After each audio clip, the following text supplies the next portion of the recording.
Dr. Vera Tarman, thank you so much for agreeing to share your wisdom on the Freedom Kitchen live event, where our goal is to set more people free. Thank you so much for joining me. Well, thank you, Lisa, for inviting me to speak. I always love to speak and spread the message about food addiction and how to avoid it. And I want to spread that message. You wrote a wonderful book called Food Junkies. And I think that concept of food addiction is probably still confusing for a lot of people. How have we become addicted to food? Yeah, so we always have to start with the food industry of today, the 2022, 2023 foods, and each year it's getting worse. The food industry making processed foods that are highly engineered to attack our brain, our reward pathways, so that we end up eating more. We end up liking our food too much, and so much that we can't say no. And generally speaking, when we talk about food addiction, people will say, how's that possible? You can't be addicted to food, you have to eat food. And so generally we say, well, let's start with sugar addiction, because you don't have to eat sugar. And let's start with processed food, because you don't have to eat processed food either. Like it's, when we talk about, cut to the quick here, what's the best solution? It's to eat real food, like fruits and vegetables and proteins and whatnot, but not processed. Because it's in the processing that the food has become potentiated and extraordinarily tasty, and in such a way that it makes it hard to say no. So a lot of people will buy the concept of sugar addiction because sugar is so potent, and it's not actually a food product. It is a food product. It's not actually a food. It's an extraction of food. And so, when we talk about sugar addiction, we don't mean fruit, we don't mean vegetables, but we mean that process of extracting the sugar, so that it's become essentially a drug, just like a cocaine has become a drug from the cocoa leaf. So sugar, but then the processed food industry has added more, so that they've added, it's not just sugar, but it's the additives as well, and it's the way that the food has been prepared, the way that it's going to be metabolized, that makes food not just sugar, but overall food addiction possible. And then I'll just to close that question up, that's the early, like, when we talk about food addiction, we're talking about the behavior of eating foods that mimics like a drug. So all of us like to have a tasty meal, but not all of us can stop at the end of that tasty meal. They want more, and they want more, and they want more. And depending on how much that addiction has developed into an actual phenomena of not just having a little, but you can't stop after having, a few cookies, you have the whole row. It can develop to an actual condition, not immediately. It can take a number of years, but you can develop into a condition where you have a couple of cookies and now you want not just the whole bag, but you're going to get in the car and drive to the other end of town to get 3 more bags. And then when you're done the bags and think, oh, I don't want any more of that, finally I'm satiated. Now you want pizza, and now you want something else. And so that it ends up being more than just sugar. It just ends up being any food, as long as I can continue to engage in this process, which is eating, overeating, and then all of the consequences. Now, as a physician that deals with substance abuse, you can see the parallels between how people act with food addiction, because you mentioned cocaine and the cocoa leaf. Yeah. And so you've seen the parallels that someone who's addicted to cocaine acts the same way as someone may act the same way as someone addicted to food. Yeah. Yeah. So, one of the things that when you see a person who's morbidly obese or has diabetes, they don't want to be in that situation. And, they'll say, well, I'll try. Okay, I'll go on a diet next week, or I've been on a diet and I just couldn't stand it and I relapsed again. And there's a sense of powerlessness and self-loathing and well, basically powerlessness and unhappiness that's associated with that. And that feeling of despair is not any different than the cocaine addict who's in my park across the street, freezing, waiting for their dealer to come by. Like it's that same level of I don't really want to be doing this, but I can't get my mind off of this. And if I just have a little bit, then I'll be relieved. That whole process, it's the very same process. It's just that when we open up the fridge and scour what is there to eat, it doesn't look as bad as the person who's across the street scouring, where's my dealer, why are they late? But it's the same feeling. And it's why I often like to say to people who don't understand like the fentanyl overdose, why would somebody do something so potentially dangerous where they might die? Well, they have the same feeling as the person who's opening the fridge going, I'm 400 pounds, why am I having more? Like it's this compulsion. You can't stop fantasizing about the food. And then when you start having the food, you keep hoping it'll end, but it never ends. It's just, it actually opens up the door and you want even more and more and more. This itch for more just becomes haunting, a painful part of existence. Nobody who's an addict likes it, and the behavior is very much the same as the alcoholic. The nicotine smoker, I mean, I've had people 3 packs a day sitting going, well, what's one more cigarette going to make the difference? And of course, it will make a difference. And it's the same thing as the alcoholic who says, well, what's one more beer going to do? And the food addict who says, well, what's one more chocolate bar going to do? And it's that thing that's it's the same across the board, and it is actually the same. It's if we want to look at the neurochemistry, dopamine, which is what runs that reward pathway, we can look at SPECT scans and see that the dopamine uptake is similar with cocaine as it is with sugar, as it is with saccharin. It's all boils down to the neurochemistry, which is dopamine, and that is impacted across the board. Yes, it all boils down to the neurochemistry. I hope that the listeners hear that because Yeah. I went from nicotine addiction to sugar addiction. And, I was primed for carb addiction. My dad had been put on a low fat diet for heart disease when he was only 36 and I was 10. Well, my triglycerides were over 300 by the time I was 18 because of the carbohydrates that I was consuming. But I went from nicotine addiction to sugar addiction. And I said, I have like an addictive personality, is what I used to say. And so it was transferable because, I was also a workaholic. I think at times I was a shopaholic and exerciseaholic. Like there's definitely things that you can't quite control. And I remember my husband saying, just have more willpower. And I thought, I can't. Like there's certain foods that when I eat them, I just can't stop. I never feel satiated. I don't stop until I literally feel sick. And so those foods have obviously been cut out of my life since then. Yeah. So, And that feeling of not feeling satiated is the dopamine disparity in action. So dopamine is the I want something, and then we have natural hormones that kind of when you've eaten something will satisfy and you'll feel satiated. So those are the hormones like leptin that kick in and say I'm satiated. But when dopamine is over inflated because of the foods, even though you're satiated, the urge is bigger, and it's so that there's that imbalance that continues, and that's why even when you're full and you should be done, uh, uh, the moment you see something slightly new, like you're maybe if you're binging on something and you go, okay, I finally had this, and then you think, well, if I add a little bit of peanut butter to this or a little bit of this chocolate to this, all of a sudden now you want it again, and that's the dopamine in action, and showing that disparity. Yeah. So I often confused. I thought that I had like a binge eating disorder, but I Mm. I don't think, I mean, I was binging because I couldn't often Yeah. stop eating, especially certain things that I ate. I just couldn't get enough of it, including things like pasta or bread. So do you think that eating disorders and food addiction get confused and maybe even misrepresented? Yeah, absolutely. That's you've nailed it right on there.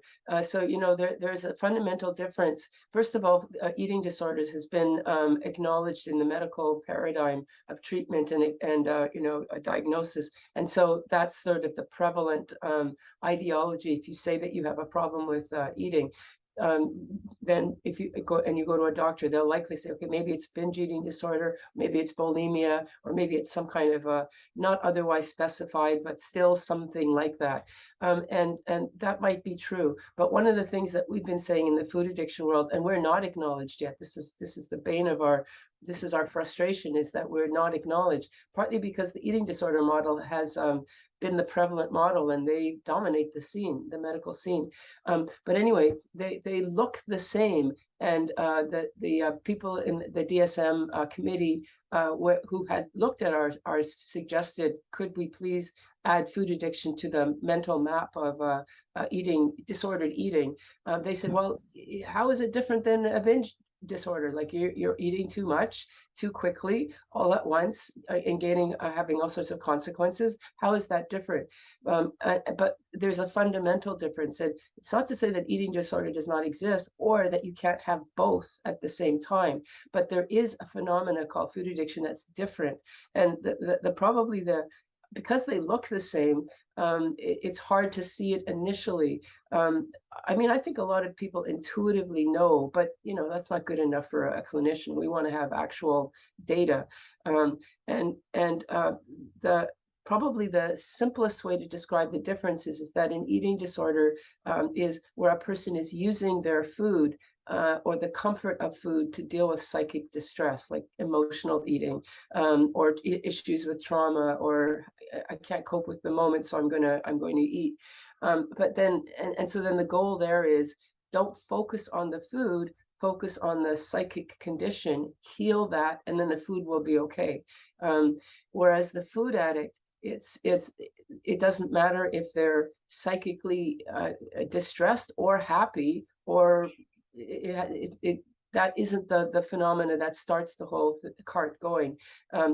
They can be happy, sad, they can have history of trauma, they can have no history of trauma, but the moment that they have something that is triggering for them, now they want more. And no matter how much therapy, medications, treatment on the psychic condition, if the person is eating the food, they're going to keep wanting to eat the food. It's just like a smoker. You can get stuck thinking about, why do I keep picking up this cigarette, and then going to therapy and talking about it. But as long as you keep picking up that cigarette, you're going to want the next one. And with food addiction, we say, put the cigarette down, put the sugar down, and then wait the period of time that it takes to withdraw from it. And then you may discover that your psychic distress is no longer an issue, or that it's not, the psychic is the secondary. You have to put the food down first and then deal with the psychic. Often depression and anxiety resolve themselves once you put down the food, or similarly, that will help you to stay sober, because you have to learn how to live now without your drug. Well, now you want to go to therapy so that you don't pick up the drug again.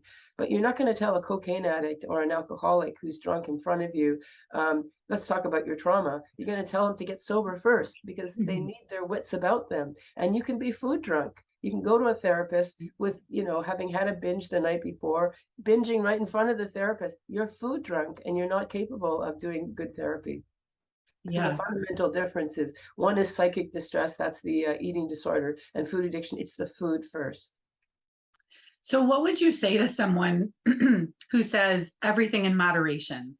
Yeah, so right. So, the thing about everything in moderation is it's a very appropriate terminology if you're eating real food. So, and you're not too far gone as a food addict, like if you're earlier days, because actually at a certain point, food addicts, nothing is moderation anymore. But if you're not that badly damaged, because remember, this is a phenomenon that gets worse and worse and worse. And everything in moderation, when we're talking about vegetables and fruits and stuff like that, sure. But if we're talking about sugar, that implies that this is a normal food. It's not, it's a drug food. It would be like saying having a cigar in moderation, giving a little kid uh, uh, alcohol. So just have that in moderation. But we intuitively know that's stupid because it's a drug and it's going to affect that child's neurology. And similarly, that's what's happening with sugar. So when we say everything in moderation, we're assuming that sugar is a benign or processed food is a benign substance that can be moderated. But remember, the food industry has made this stuff so that it can't be moderated. So how can it be moderation? Or the problem is, which is in the processed food industry, which has then impacted us. Yeah. Yeah. Yeah, I think that's an easy answer for people who don't want to understand or are in denial Uh-huh. at how bad the food has become. So it's just the easy answer and it makes them feel better. Well, everything in moderation. But I teach kids and I tell the parents all the time, everything in moderation is not a good rule because No. I think that we're setting up this next generation. Like you said, every year our food seems to get worse and Uh, more addictive. And I think that we're setting up this next generation to be, I mean, I've said it, they're a whole generation of addicts. They're addicted to their video games, yes. they're addicted to Yes. food, and they're addicted to the likes on social media. And I think we have dopamine overload. Yeah, like if we look at something like the Middle Ages where alcohol was cheaper than clean water, so people like even kids were drinking water. We were setting those kids up to become alcoholics or to become not I mean vulnerable adults. And similarly, we're doing the same thing now. It's much cheaper to have pop than it or soda than it is to have healthy alternatives. So even on that level of access and affordability, we're damaging our children. But there's also this whole thing about how I can't.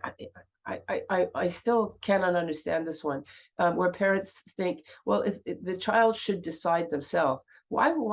Do you let them decide when they're 5 years old if they can have a cigarette or not? No, you would say no. You would take your parental role seriously and say, no, this is a toxin. I don't want my child to have this. But we're allowing children to make that decision thanks to the food industry that's made this toxin a benign process that's infused with love and companionship and all these wonderful qualities, which in fact it doesn't have. It's all marketing. And I really worry about, like you, about our children because they're growing up with this stuff. I still grew up with you have it on the weekend or on maybe on a special day, and then have watched over the years that it's become a daily thing. Now it seems to be in some cases the only thing that children are eating is processed food and cereals and all that kind of stuff. And the danger there is just like with our concern about children smoking marijuana too young, smoking cigarettes too young, drinking too young, is we're thwarting neural development. That's number one. They're not going to achieve the appropriate intellectual development that they might have received, but also they're predisposing themselves to other addictions. So in the same way that you smoke cigarettes, Lisa, and then you went to sugar, because the cigarettes laid the way for the sugar. Often it's the other way around. People start with sugar and then it doesn't matter, whatever way, the dopamine excess has been laid, the tracks have been laid in the brain for this response to this dopamine excess. And so now a person who's eating sugar will be more inclined to smoke marijuana, more inclined, or when they do, that they'll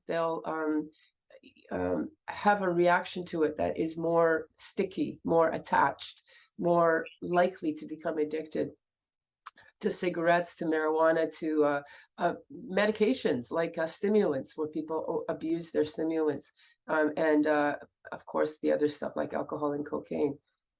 Yeah, that's such a great observation. And I should probably say I was a sugar addict first. So when Yeah. I looked back at my past, so I was in foster care for a month. And then when my adoptive parents brought me home, they dipped my pacifier in honey. Yeah. So, Janine Roth wrote a great book, When Food is Love, which with the first time I read it, it didn't make sense to me. And then Yeah. I realized, oh, sugar was love to me. Yes. It Yes. became associated with love very early on at 1 month old. And so there was a sugar addiction and then a carb addiction, Italian family, it was all Yeah, bread and pasta. And that was love. And that's what I would like parents to really hear is that when we associate food with love, and I talk to them about not associating food with reward and punishment, uh-huh. because we already naturally as moms, when we nurture and nourish our kids, that is a form of love. Yes, But we can take that too far. And now the child is associating this meal or this treat, and then look, we call the sweet stuff, the bad stuff, the treats. I mean, our yes. vernacular even shows how far we are from being natural or working with nature. Yeah, that's right, and that's the food industry that has done that, the marketing campaigns that have done that, and, this is not to say that you can't see food as love, like real food as love. It's the loving preparation of, a nice vegetable dish or something like that, but it's not that, like you said, that association of love, like with a treat. But we can enjoy the food, and we will if you get rid of this drug food, this drug culture of basically the processed food industry.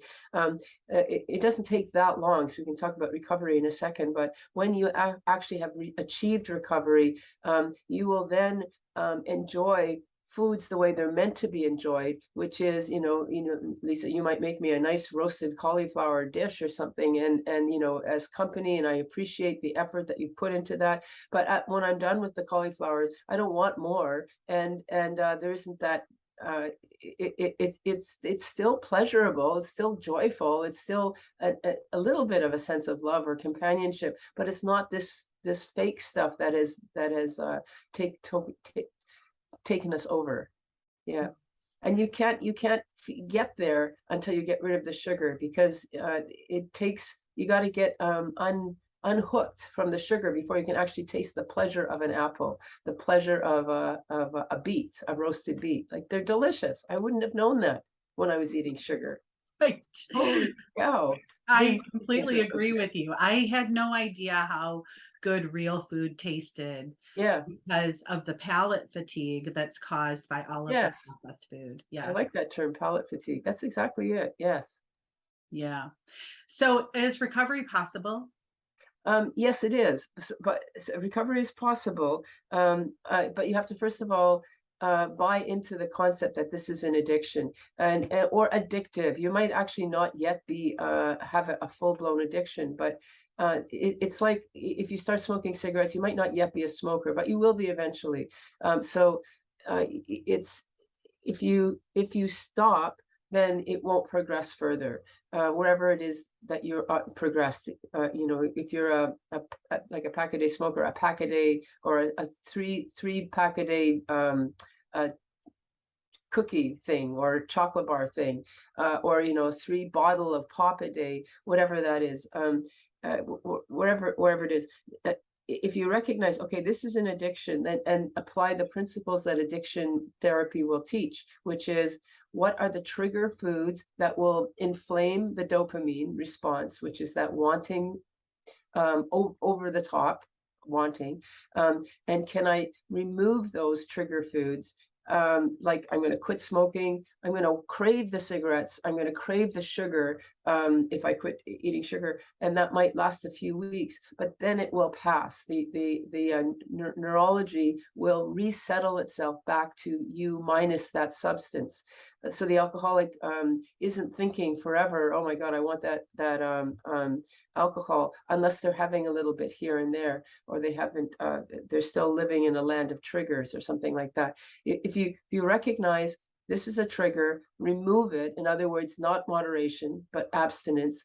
Then you just have to wait. Now, this isn't a big just. You have to wait. It's anywhere from, I don't know, maybe 7 days to 3 weeks, depending on the person, of not having a little bit, but totally abstaining. You suffer out that, what we call withdrawal, post-acute withdrawal, like I said, 7 days to 3 weeks, and then you're on the other side. You no longer want it because the neurology has recalibrated itself so that you don't need that candy bar, that a roasted Brussels sprout is good enough now. It takes that while, but once you get there, then you're in essentially the beginning of a recovered state. Of course, it's a lifelong battle because you're living in a world, even now eating well, um, you're in a lifelong battle where there's the food industry saying, go ahead and you can have a little bit. And the moment you introduce it again, you're back. It's like the smoker who they have a cigarette from some friend, because they've had a bad day, and then they're a smoker again. The same thing happens with sugar addiction. Now you're an eater again.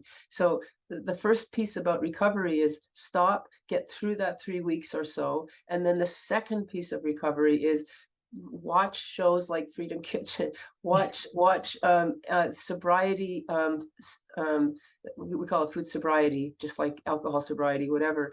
Watch support networks that will support this concept, because the food industry is forever battling us. Yes. Yeah, to stay, because once you pick up, you're going to use again. So you don't want to pick up, and that not wanting to pick up it is, I think it's going to be a daily, not a battle anymore, but a daily awareness. Don't let me think that today I can have a little bit of something. I can't. Yeah. So how do I know that? Because I'm reading Vera's book, I'm listening to Freedom Kitchen, I'm listening to Food Junkies podcast, I'm doing all sorts of things that every day will remind me that I do not want to have a little bit of sugar, because then I'm back. When people use the moderation term, I say, would you say that to me about having a cigarette? Because Yeah, everyone who knows me, knows that I smoked for 21 years. right. And that it took me 6 years to quit. And I quit and Oh, went back to it and quit and went back to it. And, I thought I could have a one night out, cigarette, yes, and I was back to buying them.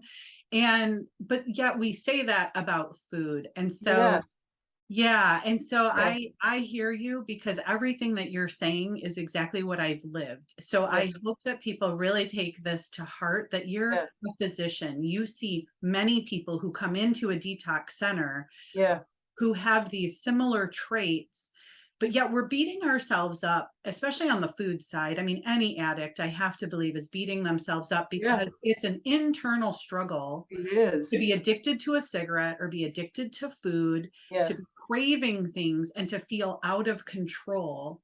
yes, And you're seeing that in your clinic, yes. across the board. Yes, and I see it like, and what ends up often happening is a person will even go to the extent of getting bariatric surgery because they've gained a lot of weight. They get surgery, and then the painful thing is if they don't listen to the message, they start gaining that weight back again, and that's just of course. How do they feel now? They feel even more helpless and hopeless and despairing and hateful of themselves. And this is all just the power of addiction. And so we need to have uh, a support to say to that person, actually, it's because you had a little bit of, when you're had bariatric surgery, you're more likely to become sugar addicted because you're now having to eat a lot of processed foods because you don't have a stomach anymore that's big enough to eat regular food.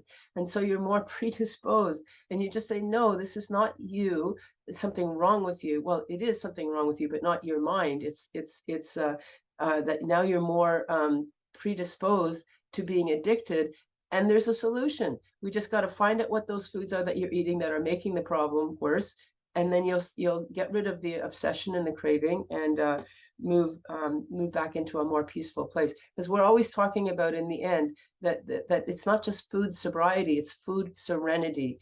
I get to eat my roasted Brussels sprouts, which I've discovered I love, and then when I'm done, I put the plate away, and I've got another 4 to 6 hours before my next meal, and I'm not thinking about food in there. I'm moving on into my life until my meal comes in 4 to 6 hours, and then I'm happy to eat roasted apple or something like that. It's you still enjoy your food, but there's a freedom called food serenity. Oh my gosh. Well, I mean, I could talk to you forever. That half hour just flew by, because everything that you say, Dr. Vera, validates my experience. And so it's Uh-huh. refreshing to hear it from your perspective, from a clinical perspective. I know many people are working on getting it into the DSM. My daughter is a counselor for substance abuse. She works in a residential detox center. Ah, Her and I have this conversation often because they don't allow coffee at the detox center, but they do allow pop. There's still yes, sugar. And I'm like, but sugar's the gateway drug. yes. Yeah. And pop has got a lot of caffeine in it too. So there Yeah. you go. So yeah, it's interesting to me that there's still a lot of misnomers and misinformation, and that's what we're hoping to clear up for people. We want food serenity. I love that, and we're seeking freedom. So, Dr. Vera, I couldn't recommend more. Your book, your podcast, and everything that you share is a breath of fresh air. I think that everyone needs to Thank you. listen to your podcast so they understand this, whether they are personally struggling with this or they can spot this with someone in their family. And most importantly, let's prevent this in the kids. Yes, yes. And also, if I can just say, I have a Facebook group called I'm Sweet Enough Sugar Free for Life. And if somebody does want to get support, free support, join the group. That's fantastic. I'm sweet enough. I absolutely love that. Thank you. Well, thank you so much, Dr. Vera. I hope Thank this is you. the beginning of many conversations with you. And I hope that our audience really appreciated this information today. Until next time, farewell.